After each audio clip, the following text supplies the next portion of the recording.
Hello and welcome back to HardReset.Info. In this video, I will show you how to use Pro Video mode on OPPO Find X9 Ultra. Let's begin.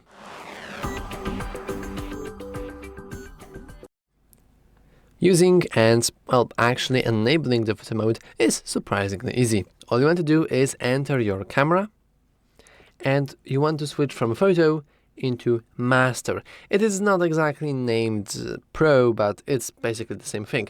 Now by default you will have it set to auto, which will essentially do nothing because this doesn't really change that much from the photo, except you are losing the ability to enable the macro photos or beautify or something like that.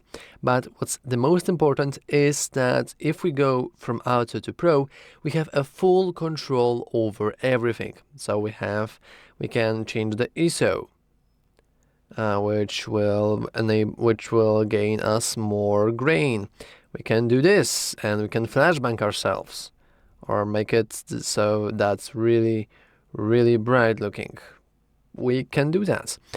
Of course, if you play with those settings too much and you want to reset that, all you want to do is simply hit that little arrow and everything should be fine.